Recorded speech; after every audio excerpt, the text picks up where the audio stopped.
So it's officially autumn and it's perfect weather to light a candle, maybe light an incense, and sit back and relax and do some planty chores.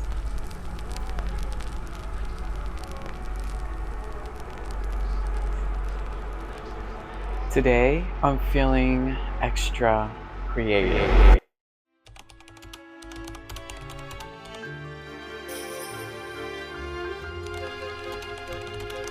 It's okay. Sometimes we break the law.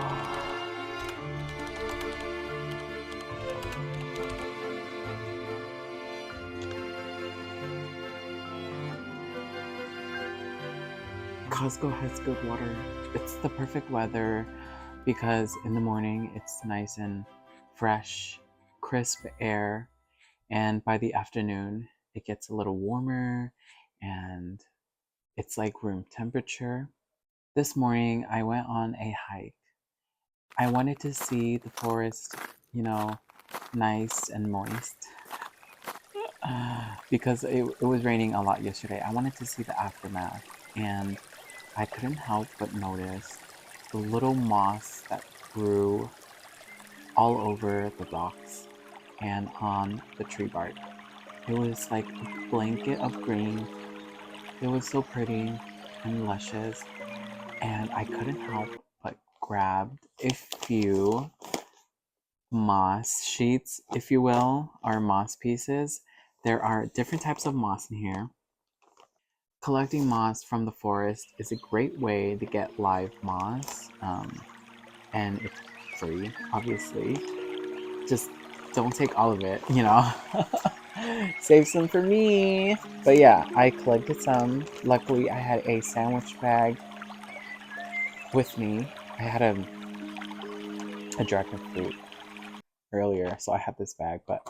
And when I was there, I seen a real life tarantula spider. It was pretty cool. I was kind of creeped out for a second, but I got it on video.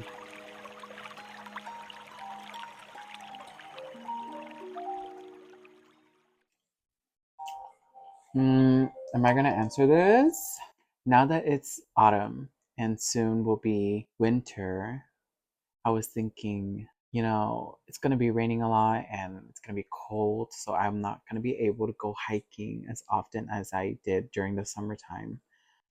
I was thinking, what is a perfect way to bring in nature, specifically the forest, into your home? The idea is to create a terrarium.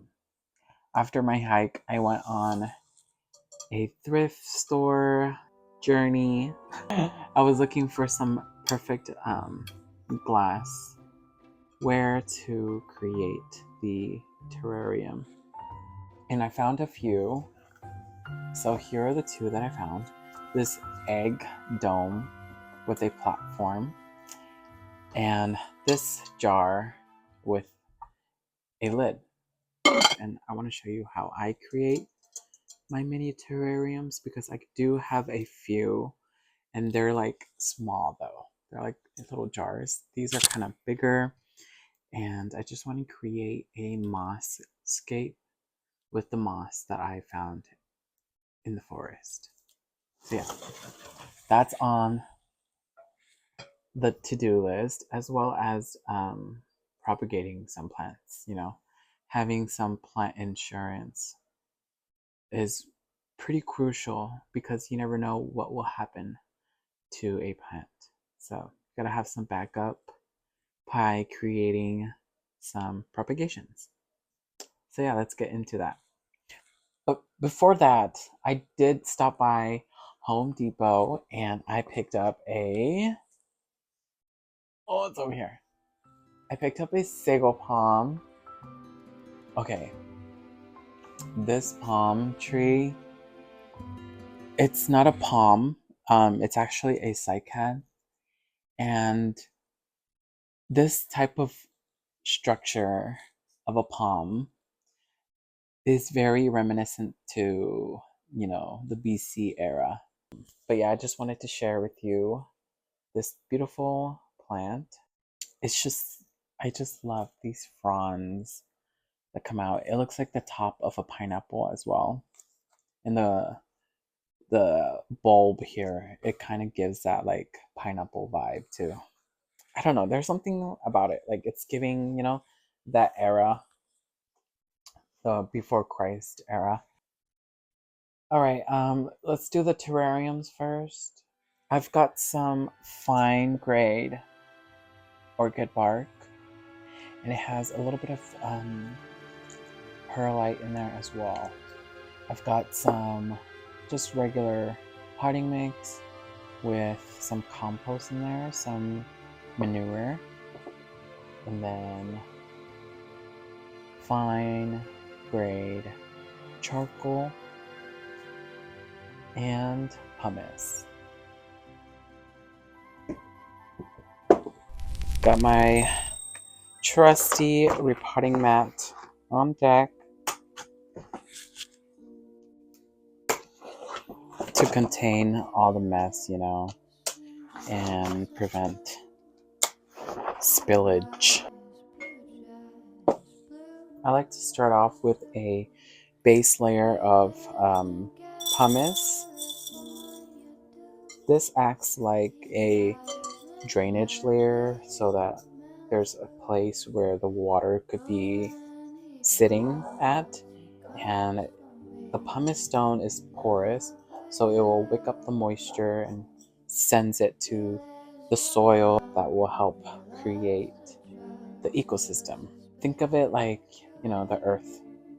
There's the crust, the base layer, like the bedrock, this and that, You know what I'm talking about? Okay, I think I know. Yeah, you know what I'm talking about.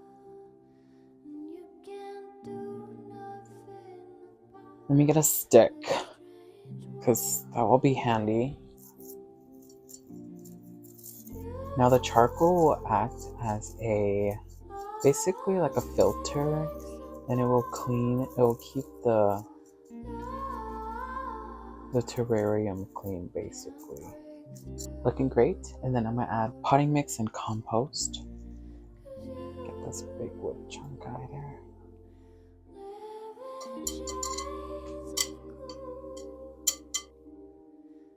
Orchid bark and perlite.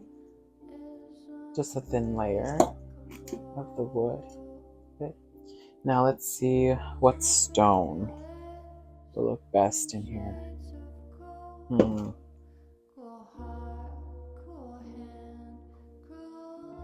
thinking this one.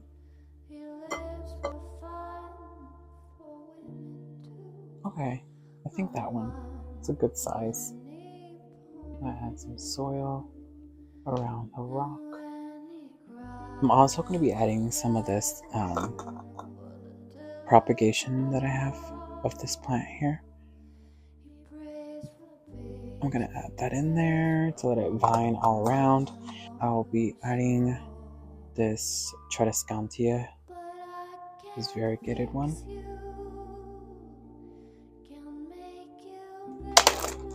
So here's the moss that I've collected. Oh my goodness. Do you see this? Forest moss. Oh my goodness. That's heavenly. And then there's also this sheet moss, very delicate and fluffy. See the difference?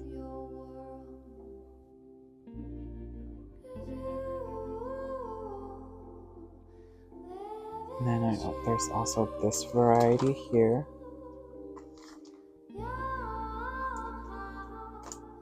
This one is like long but thin. And then there's this variety. There are a bunch of varieties.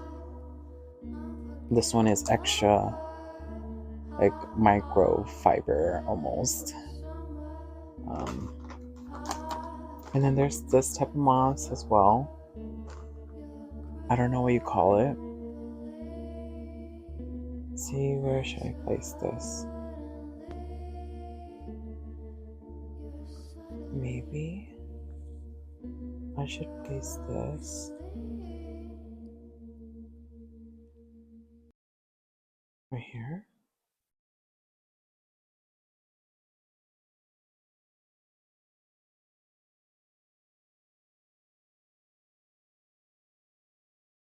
Or should this one go in the back? Use my finger and then poke these bundles of moss in there.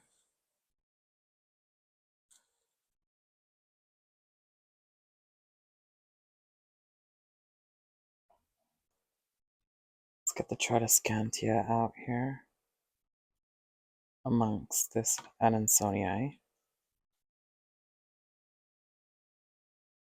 Look at the roots. It's nicely rooted in there. I'm just going to bury this. Hopefully the variegation will continue. It looks like it is continuing.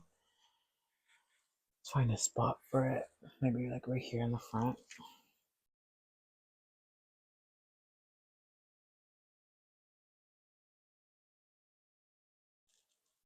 Try to get this root down in there.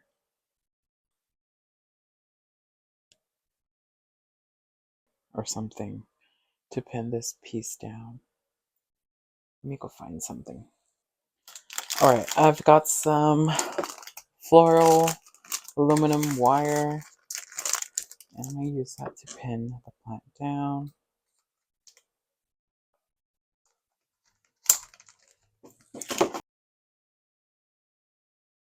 Make a U, and then I'm just going to use that to pin the plant down.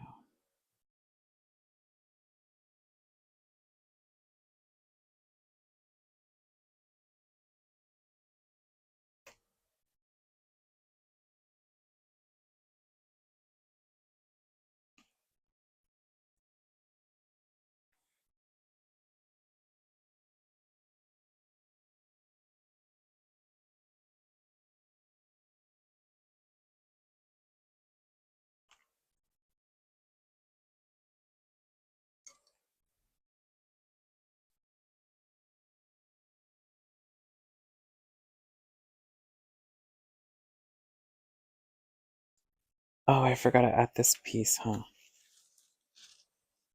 Let's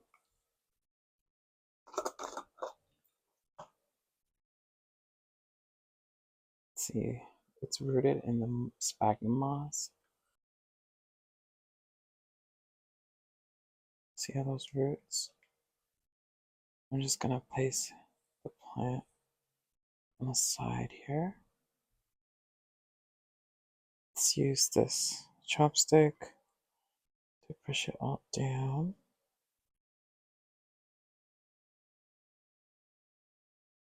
Just gonna let it overgrow and do its thing in this corner here. Cover that up with a bit of soil, just a bit, and then using this chopstick, push it all down. Just push it down. The plant will find its way to grow in the jar eventually. Okay, and then I can add a little bit of moss right on top of that.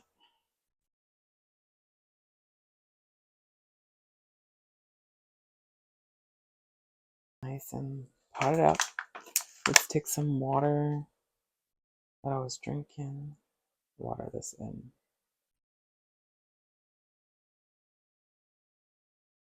Soak it up.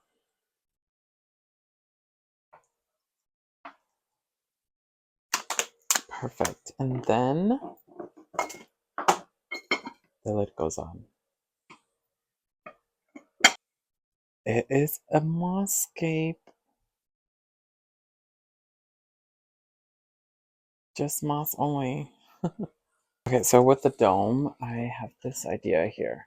So instead of using this wood plate, I'm going to be using this to-go container and using this as the lid or the cloche.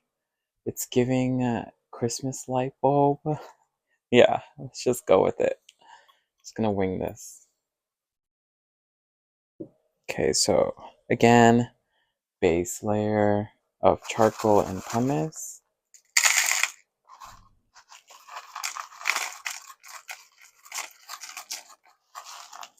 That will be the drainage layer. Okay, I'm gonna add some moss for funsies. And then some potting mix.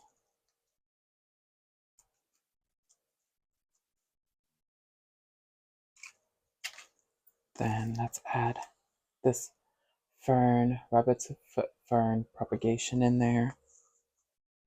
Just gonna grab it and plop it in. And then I could add a bit of potting mix around the base. Let's get some of that green moss that I forged and let's add it in. Basically, I'm gonna wrap the fern in that green moss.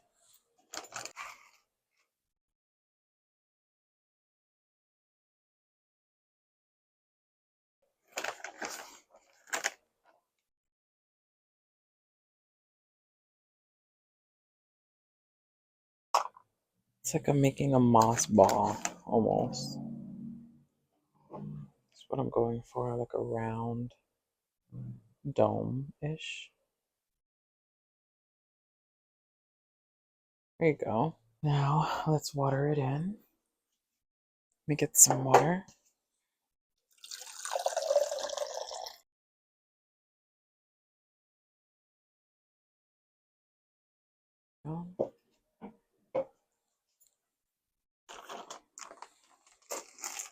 Okay, let's put the cloche over. Okay. There it is. That's how it's looking.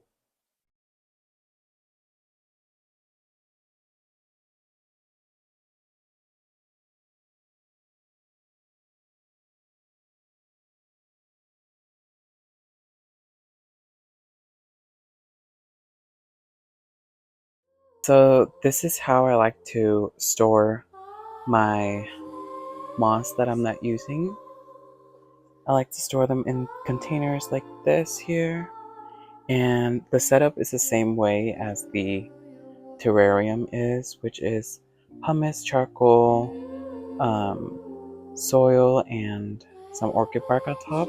And then I keep this in a bright window, filtered bright light, to keep the moss thriving. No direct sunlight. Of course, it's gonna burn it.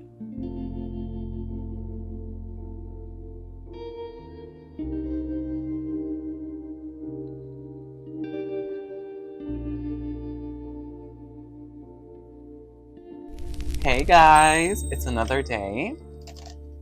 I got my pumpkin spice latte here ready to be assembled. Got the espresso.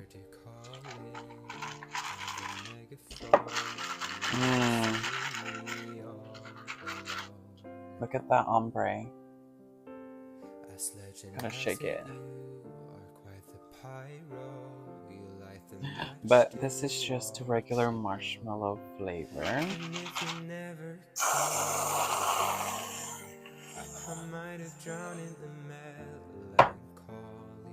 Cinnamon. Cheers. Give it a swirl. You want whipped cream? It has cinnamon. You don't like cinnamon. Mmm. Mmm. I've got a soft cheesecake roll here.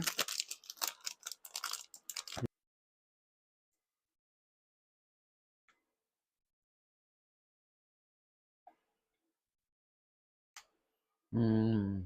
That's really good.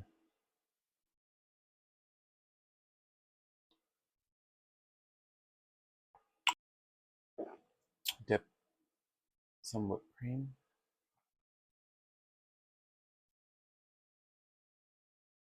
Mm. Mm, mm, mm. As you can see, I've got all my plants that I will be propagating out on the table. And I just want to propagate them because, one, they're growing out of hand. They're looking a little messy, so they need a little trim and cut back, you know. Two, it's always good to have plant insurance. You never know what will happen to a plant unexpectedly. Um, so you always want to have a backup plan, you know? So yeah, I'm gonna finish this. I'm not going crazy talking to a camera, obviously. I'm talking to Mimi. Hey, Mimi. You want cheesecake? Yummy, yummy. Yummy, yummy. Mm. Okay, Mimi. So, let's see here. The first plant I have here is the Agnolema Maria, and this is how it's growing. I have it growing in chunky potting mix with a terracotta planter. Is it just me, or I really like the mineral deposits on the terracotta? It makes it like look vintage almost. Anyways, but I want to propagate this one because the new growth is getting smaller and smaller. So I want to try to fix that by restarting this stalk mainly here. So I'm gonna cut it right here and propagate that. It gives me like old or like uh, office vibes, like the doctor's office type of plant. And it's just really nostalgic because I remember seeing this plant there in the office, and it's just like a commercially easy plant to grow indoors. That's why it's common and it could withstand, you know, not having a lot of light as well. That's why I like it. And yeah, it's just so much nostalgia um, from that plant. And then the next one, I definitely want to trim this back. This here is my Monstera, Wisteria. I feel like proven winners changing their names, you know, their plant names. But um, my Monstera albo, I want to chop this up because I want to make it bushier and also have a backup plant of this Monstera. This ring of fire is getting out of hand. It's growing very um, janky looking. So I'm gonna chop it up. This ring of fire is not variegated as it should be because I have it growing in a darker corner, which I don't mind. The leaf structure, it looks like a razor or like a saw of some kind. Um, it's just interesting to me. So I got it. Now it's growing, and maybe after the chop, the variegation will come back. Who knows? Then I've got a reverted burley marks philodendron. Um, I'm gonna make some propagations out of this, and to try to regenerate the variegation. Yeah. So let's get on into propagating, making plant babies. Oh, I also forgot to mention I'm gonna propagate this philodendron atapuense. Look at it. Oh my god, I love this one. It's so sculptural, but it's reaching the top here. So I'm gonna chop it back. Just look at all the leaves facing the front. It's so pretty. There are multiple of ways to propagate plants. You can use perlite, Pumice, moss. You could also use like ponds. The common denominator in all of the substrate or methods is water. So the best method is to use water to propagate. What I like to use is the water method, and um, moss, sphagnum moss. Multiple ways to do it, and the water and moss method is hands down the best way to propagate aeroids. So let me start by getting the moss ready. I've got a Tupperware here and sphagnum moss on deck. Let's get that nice dried moss in here. The smell of dried sphagnum moss, I would describe it like a tamarind smell, if you know, you know. Okay, we're gonna soak it for like 10 minutes. You want it to expand, and I'm using warm water so my hand doesn't get cold. It's a little chilly today. Still in my wife beater. Anyways, and I like to use clear containers or clear cups. I like to be able to see the roots developing, new roots popping out and like taking over the cup. It's just, I love it. It's so satisfying. So yeah, some of them have holes. Now let's chop the plant up.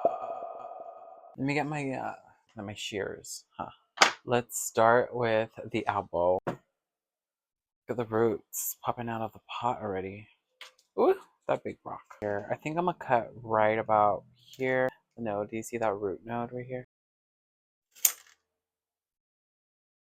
So here it is. I made the cut.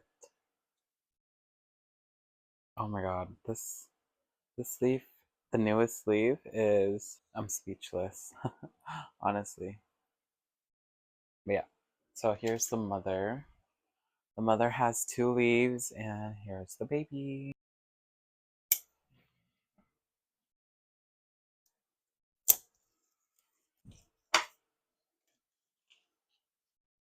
Mm. And the smell of the cuttings, it smells like black pepper, like freshly ground black pepper. Mm. Agnolima Maria.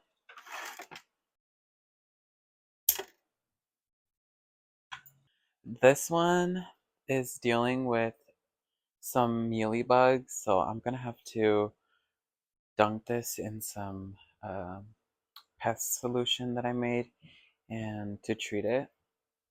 But you see it has like the mealy right there. Disgusting. Chop one right here. That's the top growth. Okay. I forgot to clean the shears. It's okay. Sometimes we break the law. Anyways, it still looks amazing even though I just gave it a haircut. It looks even better. Actually, that's what a haircut is supposed to do, huh? But isn't it pretty? Oh my god. It's so stunning. It's just so black and blue and silver. Um, what else is there to chop? Let's chop this baby up.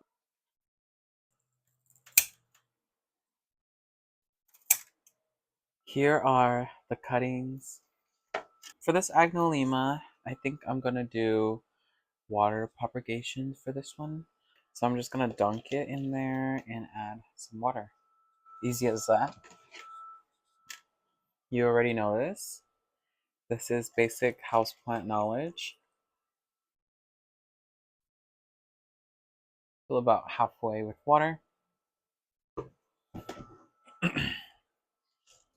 And And then for the other plants, like this philodendron burley marks, but first I'm going to remove the sheaths, the dry sheaths on there. I don't want to promote rotting, so let's get that removed, or any dried roots as well. Get that removed. Don't want rot in there. You want it to be a success. Then take some moss and really wring it out. Get all that excess water out. Just drop it in there. You don't need to compact it at all. Just let it fall in there. The key is not to compact it really tightly. You want air pockets in there so that, air could get through the roots. And yeah, that's important. Airflow is important. Standing water does have oxygen in it as well. You want to wrap it up and tuck it in the cup.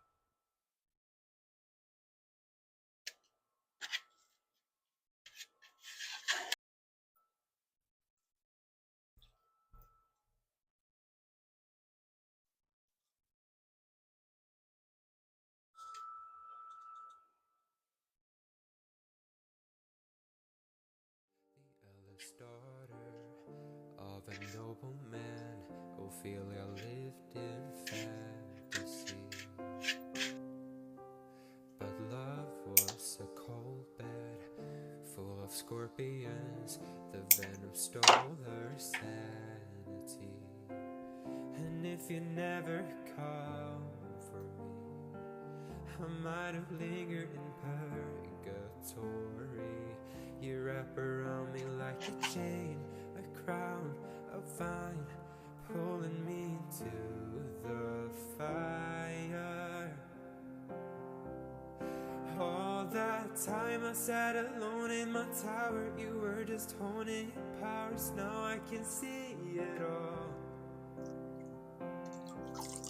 Late one night, you dug me out of my grave and saved my heart from the fate of Ophelia. Keep it 100 on the land, the sea, the sky. Pledge allegiance to your hands, your team, your vibes. Don't care where the hell you've been, 'cause now your mind is about to be the sleepless night you've been dreaming of. Just locked inside my memory, and only you possess the key. No longer drowning and deceived, all because it came from me. Locked inside my memory, and only you possess the key. No longer drowning and deceived, all because it came from me. All that time I sat alone in my tower, you were just honing your powers. Now I can see it all. Late one night, you dug me out of my grave and saved my heart from the fate of Ophelia. Keep it 100 on the land, the sea, the sky. Pledge allegiance to your hands, your team. Table number 69. I have your newly propagated plants. First off is the Atapoense, Monstera deliciosa, and Ring of Fire.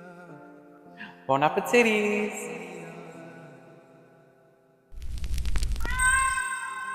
Meow. Today, I'm feeling extra creative. Join me on this journey on making a papier-mâché lampshade. Let's get into it. Here are the materials needed for this project. So I've got here a beautiful vase, and I'm going to be using this vase as a form that I want the lamp to look like. I'm thinking this vase upside down. The bulb will be inside of it, of course. School glue to make the paste. And for the paper material, I'm going to be using some coffee filters because I like how transparent and thin the paper is and the color as well. So this will help it emit the light, better. A socket here, a light socket. And this is the bulb. It's this long tube bulb, and it is a frosted glass. That's how it looks like. So this is the light color. It's like a warm white. As you can see my hand next to the color. The light is coming. The light is coming for the darkness. What is that song from Ariana Grande? I also got some cling wrap here. I'm gonna wrap this vase. Hey Terrence, get your shotgun and your Bible. The cicadas in the I'm sunset excited to work on this are your project. It's gonna take me a few days for sure, and I'm down for that. I like a project that lasts a while, so I have something to do.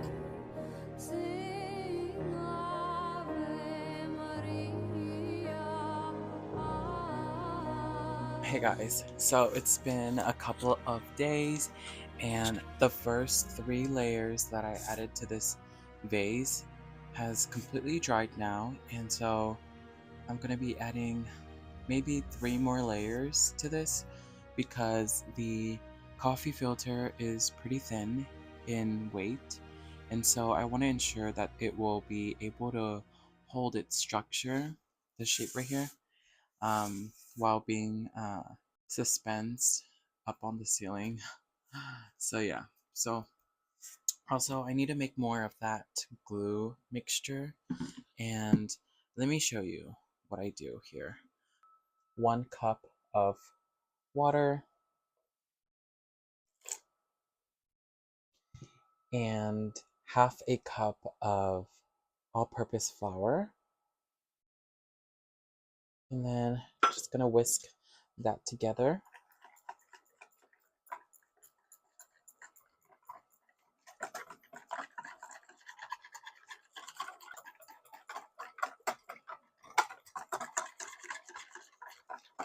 Okay, and then once that mixture is completely mixed together, then you'll need some school glue, about 4 ounces, so this whole bottle.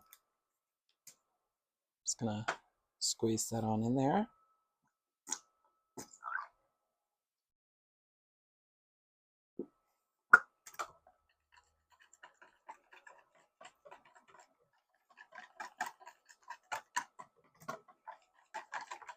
I'm also going to be adding some nutmeg to this, just a sprinkle to add a little texture and a little color to the lamp. So let's add a little bit of nutmeg here. And it's going to smell so good. It's going to smell like Thanksgiving. And you want the consistency of pancake batter. Smells yum. Tear the coffee filter up because the ridges add texture to the lampshade into pieces like this.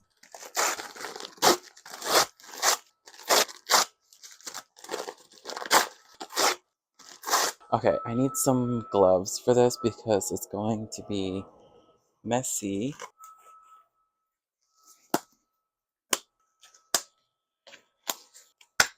And then I just dip the coffee filter into the mixture, soak each side, remove the excess, just place it on like that. And then I like to smooth it out with my hand, spread the paper on there. This is Don Julio's gonna do the trick every time.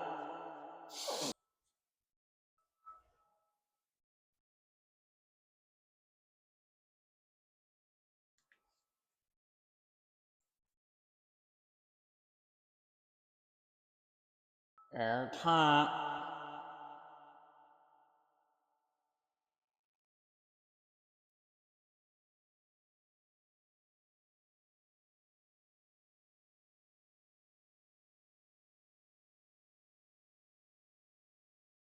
Okay, so here is the papier-mâché lampshade. It's giving the moon vibes. Nice and sturdy. I had to cut and then I glued it back together. I have here a piece of, this is like the support for the other lampshade that I salvaged from. And I'm gonna glue this right where the hole is, like that, so that the light bulb doesn't really touch the paper.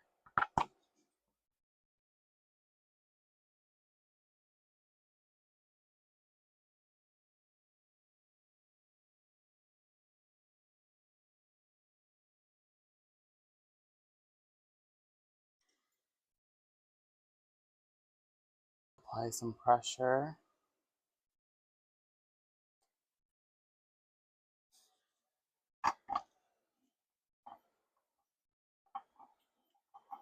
There it is.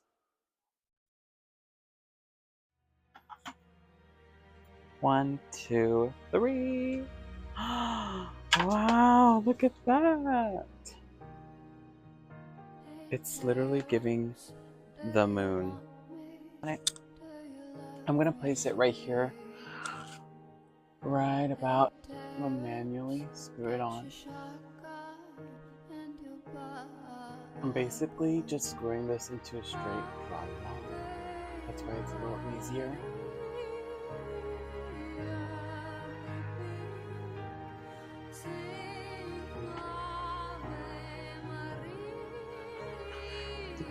Right here. I think that looks good. See?